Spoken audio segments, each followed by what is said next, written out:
contracts. Really, they are the lifeblood. They're the base of everything that we do within real estate. They're how you get in trouble. They're how you stay out of trouble. And same thing with your customers. So people tend to forget often, because we do it every day, that this is actually a legal binding contract.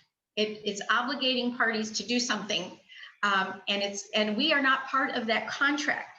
We facilitate, but it's always the buyers and the sellers that are the principals of the contract. So when you're putting things together, kind of keep that in mind. You know, like commission doesn't belong on a contract because it's not between the buyer and the seller.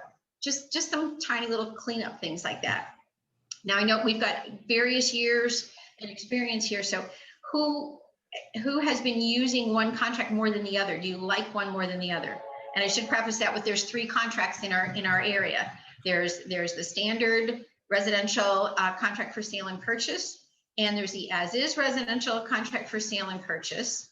And staying in the residential realm, there's also Naples has their own forms because they don't like what Florida Realtors does. So they have their as-is and they have their contract. You may want to take a little side note. March 4th, Sam Saad is going to be doing a Zoom meeting again on the Nabor contract. They've made a few tweaks and changes, and he really is the wizard. He's helped put that together at Nabor. So he's going to do a free Zoom class for us.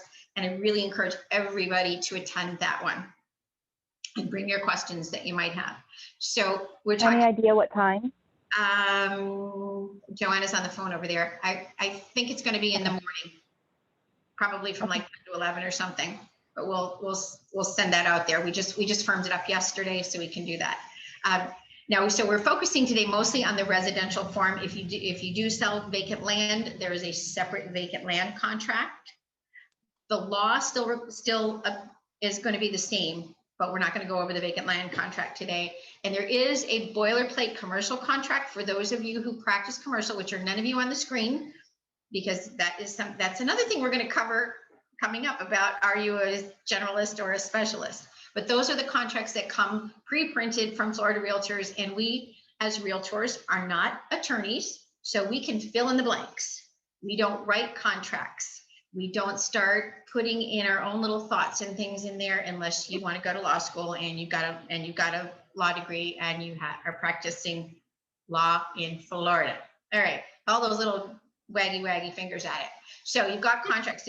Who likes the as-is versus the residential?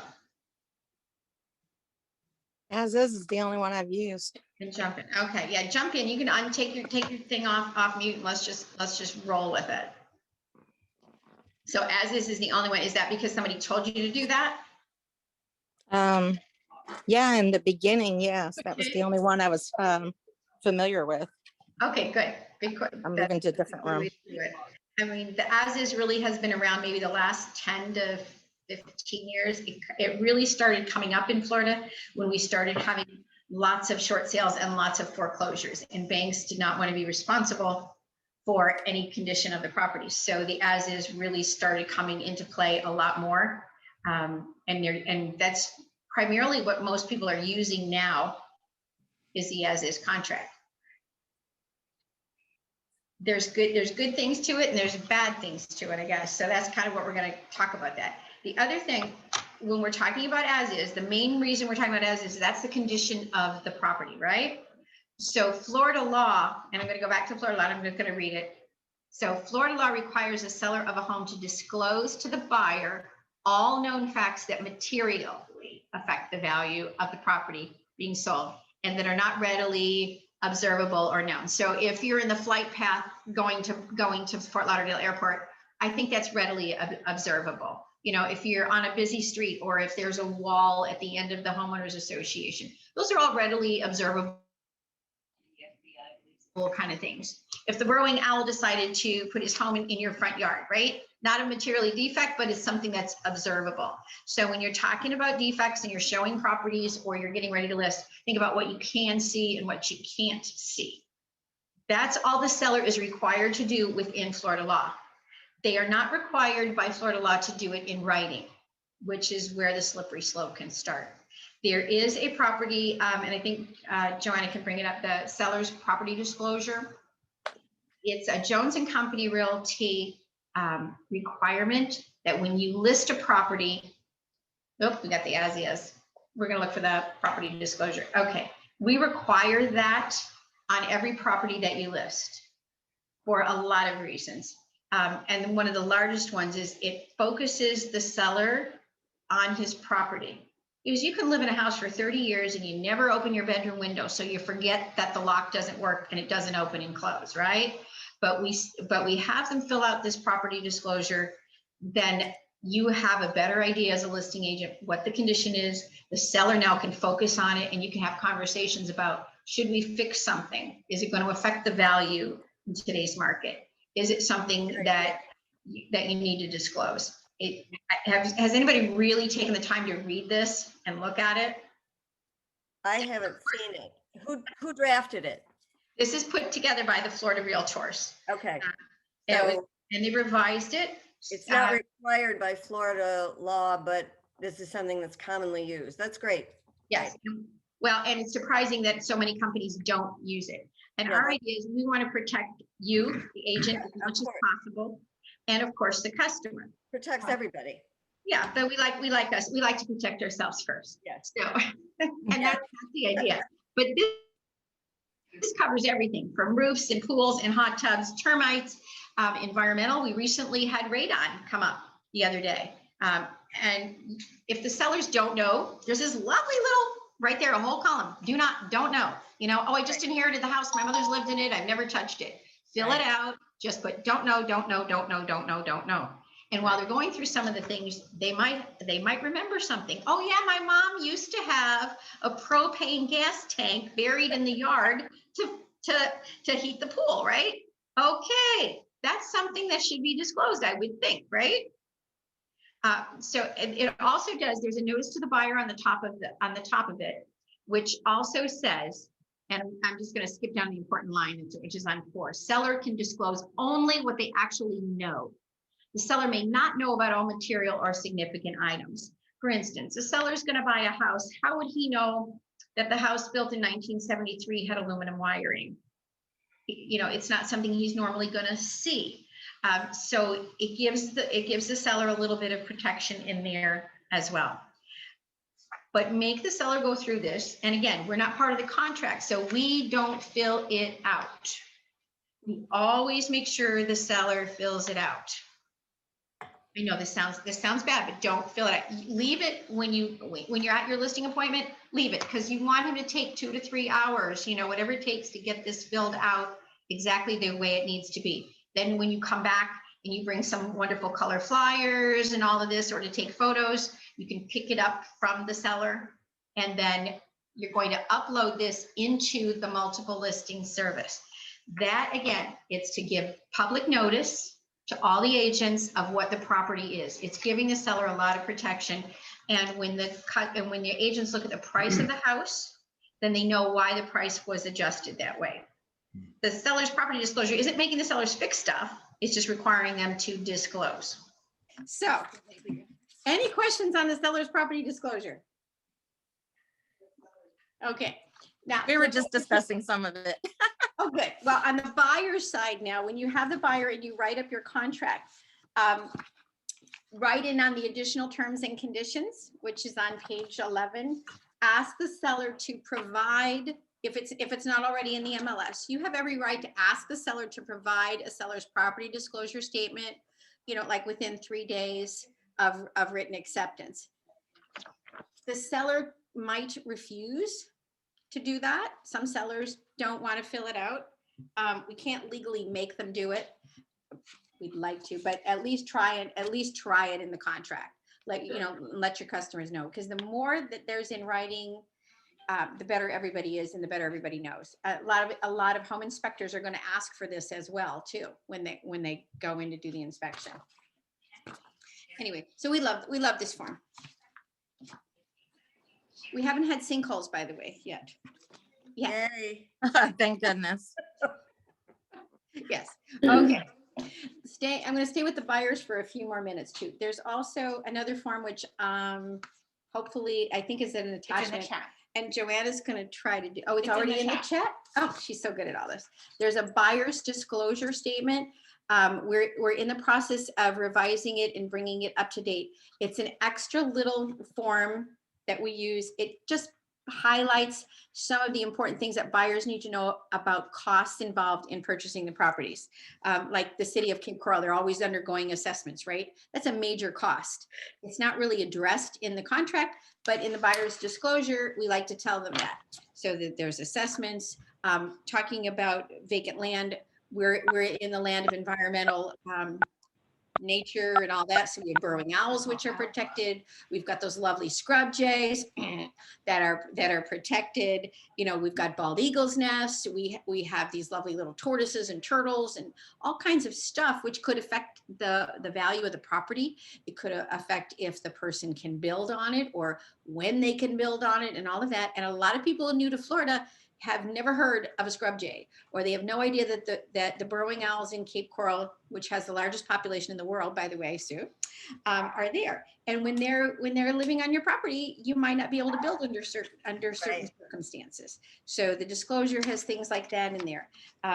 School choice, again, radon gas, you know, all of this kind of thing, septic tank abandonments. And if you find something that we need to add to it, while you're out there, please let us know, because this is going to be an ongoing working document. It's just covering a lot of extra things. It's a reminder to you to discuss, but it also lets them know some other things. Again, CYA and disclose to the customer. The more the customer knows, the better decisions they can make, and the more they're going to love you and not hate you at the end of the transaction, because that's the idea, right? They love you and refer more business to you. That's the whole point of what we do. Okay, the 12-page as-is contract. Got it. I'm not going, this is not a contract class. So we can answer any questions you might have on it and things like that. But what I wanted to focus on was, since we're talking about condition and seller's disclosure and things like that, is on page 5. If you guys want to pull it up and go to page 5, section 12, that's the property inspection and the right to cancel. It's in big, bold letters in there. Property inspections and right to cancel. Buyer shall have blank, right? If left blank, then 15 days after effective date. That is the inspection period that the customer can have their inspections on the property. What is different on the as-is versus the residential is they just say they can have any inspections that they desire during the inspection period. That's on line 250 and 251. The standard residential contract requires that they use a licensed home inspector. Massive difference. We encourage people to use licensed home inspectors, again, because, you know, Uncle Sam from Ohio, we're going to pick on Ohio, you know, he may be aware of what plumbing is like in Ohio, but you come down to Florida and he looks at the plumbing down here and he's like, what the heck are they doing? It's like looking at our truss systems in Florida. We've got all these little pieces of wood and these metal straps and things like that. And they're like, what the heck did they do? Did they just like monkey rig the house together? So if you have somebody who's licensed in the state of Florida and knows what they're doing, that's going to be better for the buyer. And we totally encourage them to do that, especially termites and wood destroying organisms. People go, oh, it's a concrete block house. How can you have termites in concrete block houses? You can address that one, right, Troy? There's wood in it. There's wood in it. They'll find it somehow. They will absolutely find it. So encourage them to have those kinds of things.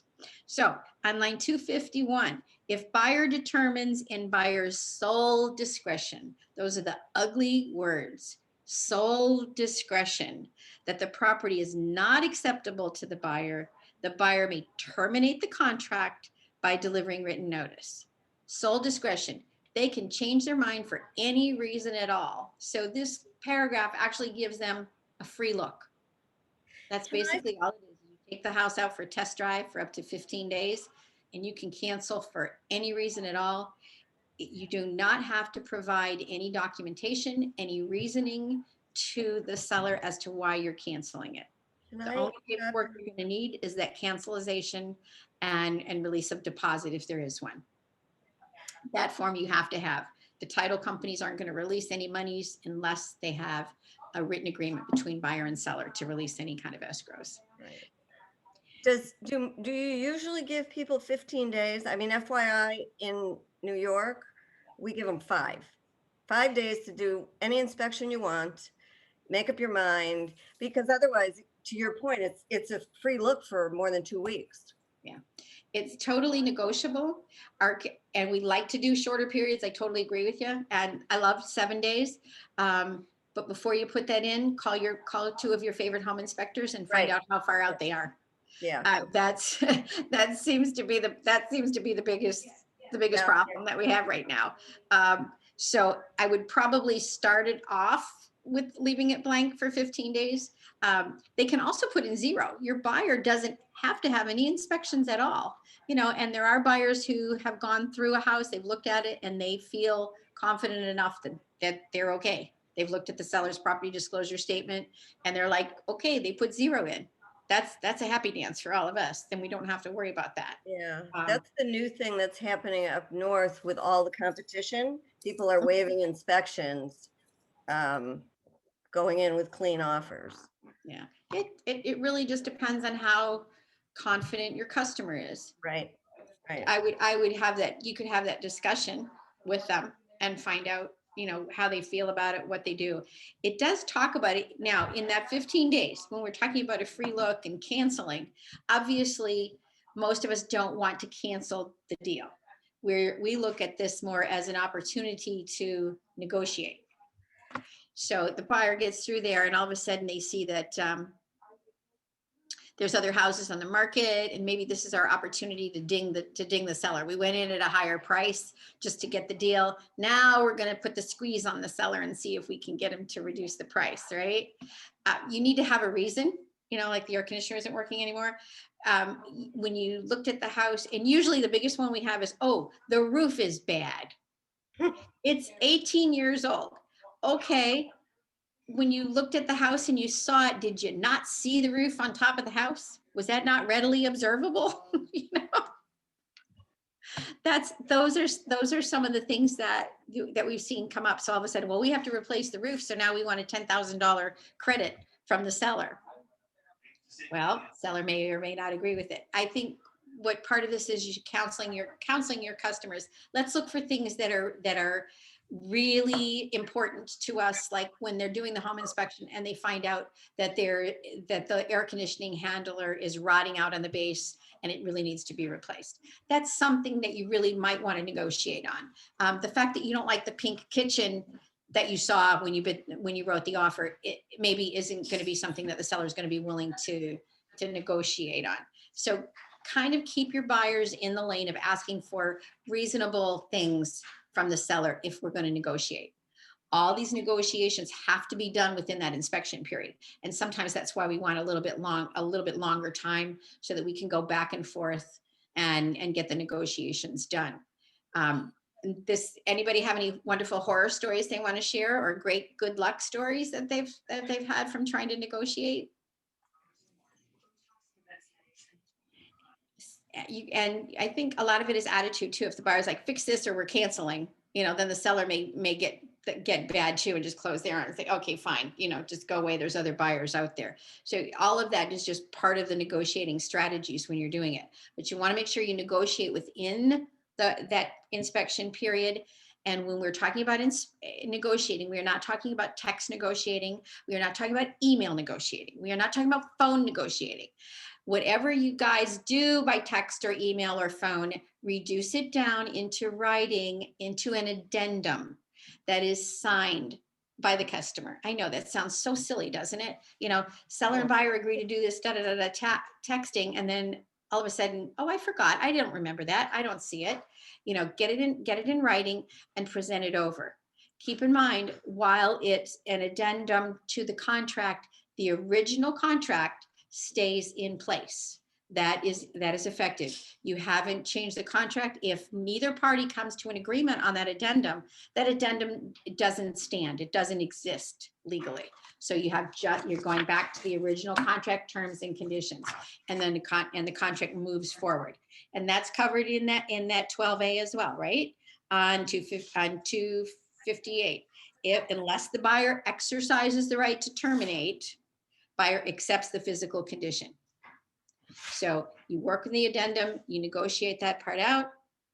And if you don't, and the buyer doesn't put that cancellation and termination, he is buying the property. He's taking it as is. Now, as is, go up from 12 to 11, where it says property maintenance. Because sellers go, oh, the house is under contract. I'm not going to mow the lawn anymore. I'm not going to clean the pool. I'm going to let the spiders take over. It says in the contract, except for ordinary wear and tear, seller shall maintain the property. And it's very clear, including but not limited to lawn, shrubbery, pool, in the condition it was on the effective date. All right. And that's something you have to remind your sellers too, if you have the listing. Okay, the air conditioning worked on the day that we signed the contract. 5 days prior to closing, the air conditioner broke.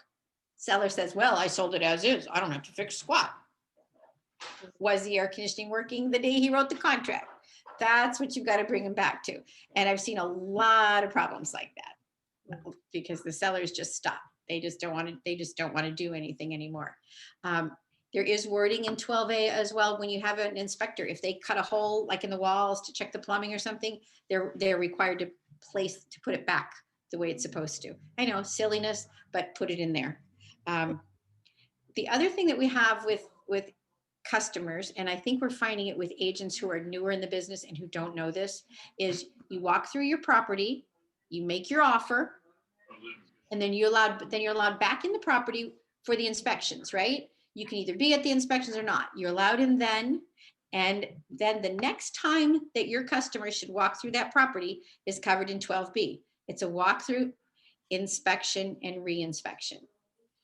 And that is on line 263, on the day prior to closing date or on the closing date. So the contract is telling you when that buyer can come back in, or a buyer's representative, things like that. They can perform a walkthrough. And if there is another follow-up walkthrough inspection to be made, then they can do that. It is not to go back in and do a brand new inspection on the property. It's just to check out anything that was negotiated that was fixed, or to see that the house was in the same condition on the day that they wrote the offer. You know, is the side-by-side chrome refrigerator still there, or has it now been replaced with an avocado green one? We've had it happen. I know. So you want to make sure that that's there. Those are the only really rights that the buyer has to move in and out of the property. Anything outside of that needs to be given the permission of the seller. Like, I'm having custom drapes made. Can I come in with my custom drape person and measure the windows? Are they really doing that, or are they being snoopy? You know, usually they're being snoopy. That's generally what happens. So you want to be very, very careful about allowing access in, allowing access out, things like that. Those are conversations you need to have with your seller and with your buyer prior to doing all of this kind of stuff. Any comments, questions? Yes, Crystal. My question, and it's probably because for everybody else's knowledge, I'm licensed in 4 states. And so to me, it's very loosey-goosey that if you do have 15 days to do any due diligence here, let's say you end up doing it in 5 days, there's no removal of that contingency if you're done early. It just waited out and it disappears eventually. I'm used to having to remove that contingency once it's been satisfied by the buyer, but the way it reads here is it just eventually at that 15th day or on the 16th day, it will move forward as is. Right. Naples they've added one of those little lovely forms because they like forms for everything. If your customer felt comfortable doing that, you could just do an addendum simply saying that buyer is accepting the property in the condition today, et cetera, and have them sign it. That if you have the longer one, that could strengthen your buyer's position with the seller. Mhm. It's how you want to play it. But I do like that when you have a paper trail, it just makes it easier to defend if you ever have to defend yourself on it. It's Surely. it's kind of like fire extinguishers, though. I mean, I'd rather have one and not need it than need one and not have it. Yes, exactly. And those are not covered, by the way. But the other thing, when we were talking about the seller's disclosure and stuff, that also has a whole paragraph in there about HOAs. Because a lot of the property conditions that could be discovered are not going to be the seller's responsibility. It could be the HOA, or it could be a condo. It could be a condo disclosure. The seller's property disclosure that we uploaded was strictly residential. There is one specifically for condos as well. So if you have a condo, you use that one. So that's some of the stuff when you're negotiating, you want to look at, like a lot of times they can find termite and damage that the condo association is responsible for.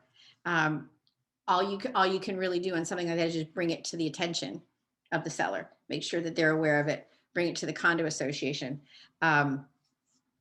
But it's nothing that you can demand that the seller be responsible for it and have fixed by such and such a date, because it's out of the seller's control.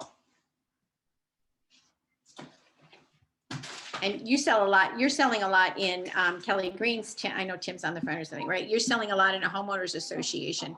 Right. Do you get any kind of pushback or anything from homeowners associations about conditions and things like that? No, we're pretty open about disclosing anything regarding like assessments that are there in place or even pending. Mhm. Some of the HOAs here require that you actually apply to actually live there. Mhm. Outside of that, it's been pretty straightforward. Inspections have gone well, minor things for the most part. So, so far so good. Very good. Yeah, I mean, if you remember nothing else of the 12 pages, the page 5 is really the one that has just about everything on it that you need. That has the lead-based paint in there. Right. Yeah, it has the homeowners and a condo association disclosure in there about not executing that. The FERPTA Act is in there, and the seller's disclosure, which we talked about in Florida law, it just repeats itself in the contract in there. I mean, that's probably the most important page first to memorize. I know everybody else has heard me this, but some of you newer ones haven't heard this. I really encourage you to read this contract. You need to keep it where you can read it. You don't have to regurgitate it verbatim, but you need to know what page things are on. And the best place I've found, and you'll find them in our office, is we keep these in the restroom. Yeah. So if you have nothing better to do, read one page in the contract when you're in the restroom. It's quiet and you can pay attention.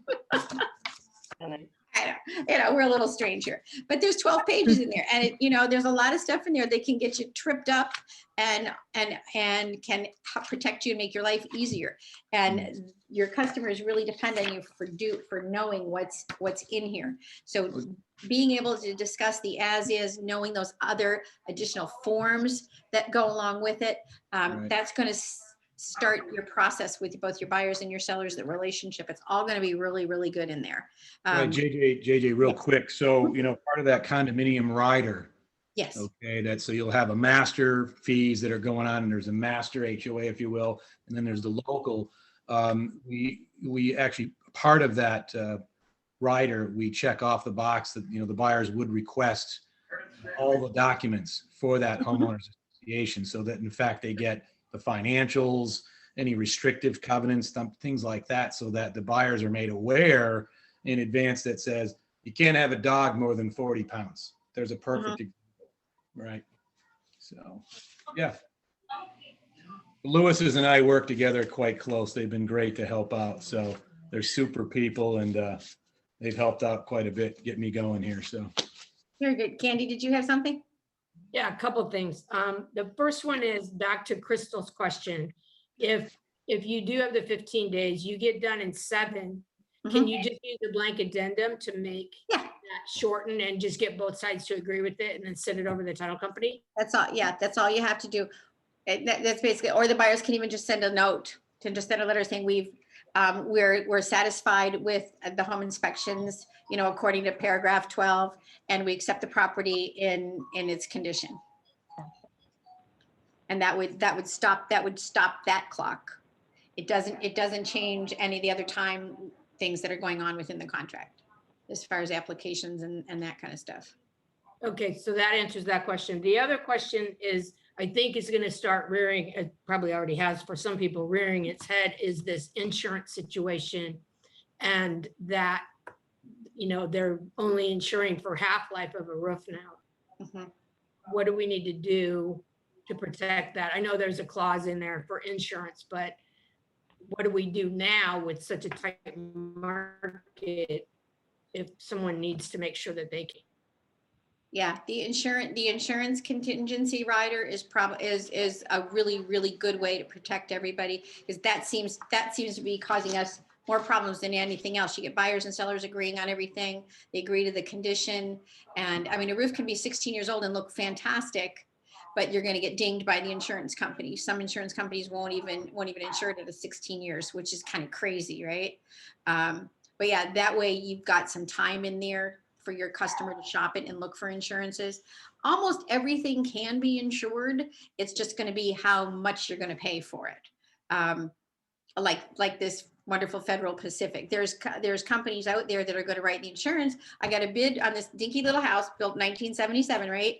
With the Federal Pacific insured, it's like $3,000 for the year. If they replace it to the tune of like $1,500, it's going to lower their insurance premium down to about $1,400 a year. So that's significant in the first year, you know. So you can really knock your buyer right out of the park if they get something that's $3,000 a year and their lender gave them their pre-qual based on $1,400 a year. Now it's a mess. The buyer can't get out of it if they don't have the insurance contingency. Or the other part of it is too, even with the insurance contingency, now you've got a number that doesn't work. Now you can go back to the seller and say, you know, I know, you know, we've got this insurance contingency. It looks like it's going to be a problem. You know, would the seller be willing to contribute that additional $1,500 towards insurance for the first year? Some, you know, use it as a negotiating tool. I never try to look at any deal dying. There's always a way to make something happen. You know, the last person to contribute obviously is going to be the realtor, but if you're going to make it happen, sometimes you have to pay for something like a Federal Pacific panel to get it done. I'm just saying. And Tim brought up a good point about HOAs and condos, because you've got condos, and then you have condos that are in master condo associations, and then you've got homeowners associations and all of this. You know, how many of those riders do you need to add? So if it's a condo rider. If it's in a community, I mean, you're going to know that, right? You drive into a gated community that says, oh, Heritage Palms, right? And then you drive into over where the condominiums are, or there's the homeowners. Well, obviously that's telling you there's at least 2 associations. So you're going to need 2 riders on there. That could, if you don't do it right, it could cause your deal to go sideways. And then who's in trouble, right?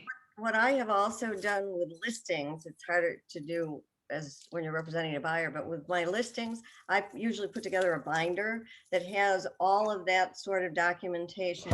Oops, sorry, in it. We saw the paperwork. Thank you. And you know, behind tabs, I include anything that a buyer might want to know, and including, you know, improvements that were made, what kind of maintenance has been done, copies of receipts.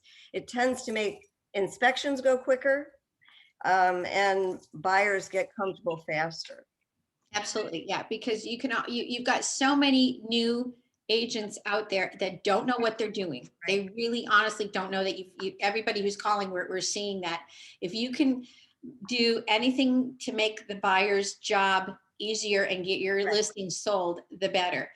Keep in mind, as much as you can upload into MLS is great, because that gives the buyer a chance the buyer's agent to look at it and get it all put together and provide it.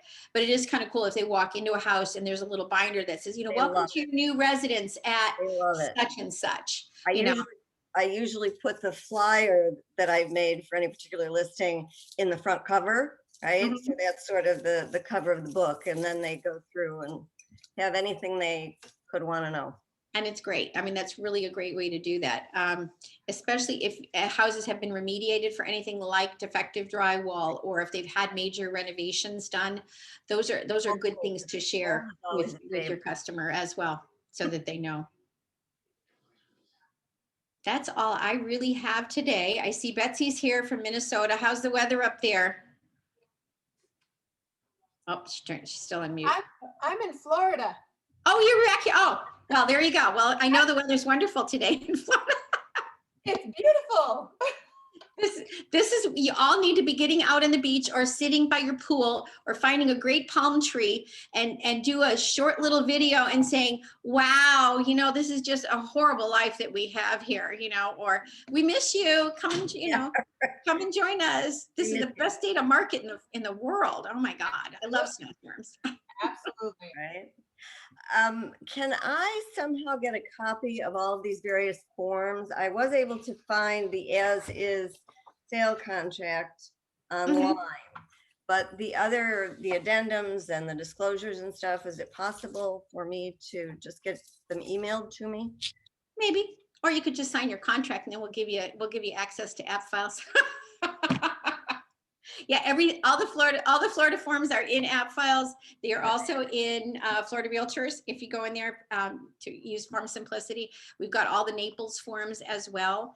If there's any other weird forms that you guys need or want, or you know, you found something that another company uses that you really think is cool, we'll look at it, run it past the attorney, of course, to make sure that we're doing something, and then we can always use it, because everybody likes to learn from each other, borrow from the best, as they say.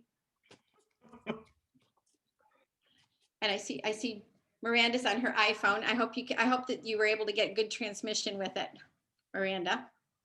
So very good. By the way, guys, there is a house listing. It's 3834 Southeast 3rd Avenue. It's $255,000. It's going to go in the MLS in the next couple of days. And it's vacant. There's going to be an estate sale this weekend, starting Friday, Saturday. They're going to be doing an estate sale over there. So if you want to pop over and take a look at it, or bring your customer over, it's a 3-2 in the pool, and a pool in the country club area of Cape Coral. Question. Yes. Just wanted to throw it out there. Any agents that have listings that they'd like me to share on my Facebook page in Bloomington, Minnesota, I've got a master group of 800 plus agents in Minnesota, and they would love to send their buyers to Florida. So if there's any listings that you want me to share, Florida or Minnesota, post them on the Facebook, Jones and Co. page. Yeah. Okay. Yeah, you can make a flyer through Agent 3000, or if you signed up for the list reports that Tracy Van Lanschut with Mortgage One has signed us up with, you could make your flyer from that and send that over to Betsy. I'll put something together on this house listing. We've been kind of keeping it in-house for a couple of days, not violating any MLS rules by any means. It's just taking a while to get all the paperwork together to get it into the MLS, you know, and if the sign I happen to beat me to it, Do we need the listing agent even if they're with Jones and Co? Their permission? Yeah, or I would just ask them, just say, hey, it's okay. But that is one of the agreements, is everybody agrees to share their listings for marketing purposes. Yeah, just double check with them just to make sure that there's nothing weird going on that particular time with the property. Okay, perfect. Cool. Very good. I think, like I said, we've got the class on March 4th. It's in the chat with the time. Joanna went ahead and put that in there. And then I think, Janet did it. Ooh. Yes, the entire staff is back, by the way. Everybody is COVID free, and the office is back open. The office, there's Janet. All right, so we will see you Thursday or whenever. Stop in, come in all the time, and let's just make. Call my cell phone for the next hour, because our phones are down too. It's a wonderful world of technology, but we're here and we're doing business. February is Love Our Agents Month. We still love you, love you, love you. Oh, and Thank you, JJ. tomorrow you'll hear about a contest coming up for March. So that's a good incentive to see you on Thursday.